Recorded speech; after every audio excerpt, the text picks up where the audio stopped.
Hello and welcome for another tips and tricks. So ngayon ay ituturo naman natin kung paano nga ba natin ma-check at malaman kung may ibang nakamonitor sa inyong Messenger at Facebook account. At upang ma-log out natin ito kung may ibang nag-login sa ibang device na hindi naman sa inyo. So kung interesado ka sa tips and tricks natin ngayon ay panoorin ang video hanggang matapos upang malaman ang step-by-step na gagawin natin. So let's proceed.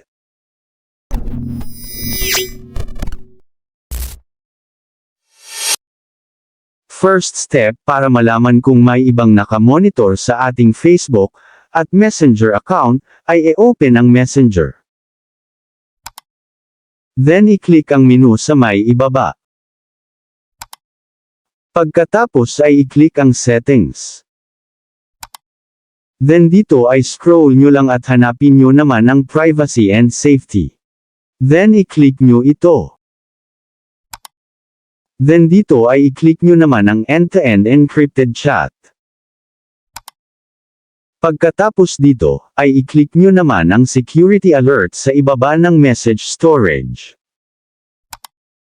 So dito naman sa Security Alerts, ay kailangan nating i-click ang View Login. Upang malaman natin kung may ibang device na hindi familiar o hindi sa atin. So dito ay makikita natin kung saang device naka-login ang ating Facebook at Messenger account.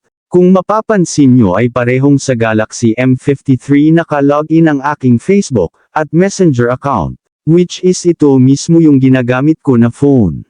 So ibig sabihin ay walang ibang nakamonitor sa aking Facebook at Messenger account. Pero kung sakaling may makita kayo dito na ibang phone, or ibang device na hindi kayo familiar, at hindi sa inyo ay kailangan natin itong i-log out. At para ma-log out, ay i-click ang device or phone na hindi familiar sa inyo. Then scroll nyo lang pataas, at sa ibaba ay i-click nyo ang logout. So ayan, once na ma-log out nyo na, ay mas mabuti kung palitan nyo na ang inyong Messenger or Facebook password, upang mas safe at hindi na ma-monitor pa ng kahit sino ang inyong Messenger account.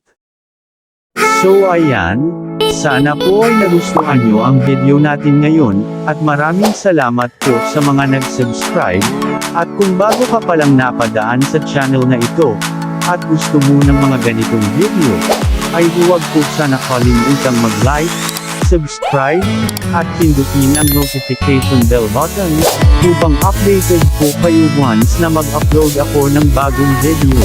So thank you for watching, and God bless po sa lahat.